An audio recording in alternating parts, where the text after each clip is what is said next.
ત્યારે હવામાન વિભાગે આગાહી કરી છે કે માર્ચમાં માવઠું વરસશે 18, 19 અને 20 ત્રણ તારીખો આપી છે. તો કયા દિવસે કયા જિલ્લામાં કેવો રહેશે વરસાદ એ આપણે સમજવાનો પ્રયત્ન કરીશું ગ્રાફિક્સના માધ્યમથી કે કયા પ્રકારનો માહોલ સર્જાશે. સૌથી પહેલાં આપણે 18 તારીખ જોઈ લઈએ તો 18 તારીખે કચ્છ, મોરબી, જામનગર, દ્વારકા, પાટણ, બનાસકાંઠા અને સાબરકાંઠા આ એ જિલ્લાઓ છે કે જ્યાં ભારેથી અતિ ભારે વરસાદ વરસી શકે છે.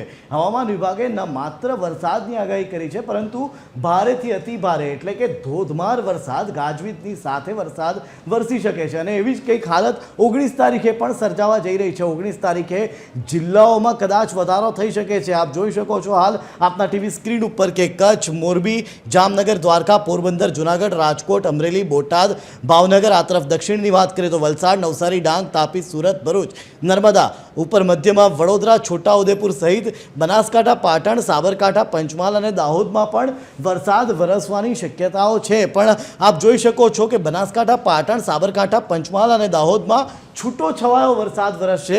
બાકી આ જે આખો ભાગ છે સમગ્ર ભાગમાં ભારેથી અતિ ભારે વરસાદ સાથે 30 થી 40 કિલોમીટરની ઝડપે પવન પણ ફૂંકાઈ શકે છે. તો 20 તારીખ આવતા કદાચ વરસાદનું જોર થોડું ઓછું થશે. 20 તારીખે શું પરિસ્થિતિ સર્જાય છે એક નજર એના ઉપર કરીએ તો મેં જે રીતે આપને જણાવ્યું એ રીતે કે 20 તારીખ આવતા વરસાદનું જોર ઘટશે અને માત્ર કચ્છ, બનાસકાંઠા, સાબરકાંઠા, અરવલ્લી, મહીસાગર અને દાહોદ આ જે જિલ્લાઓ છે એ જિલ્લાઓમાં જ વરસાદી માહોલ જોવા મળી શકે છે.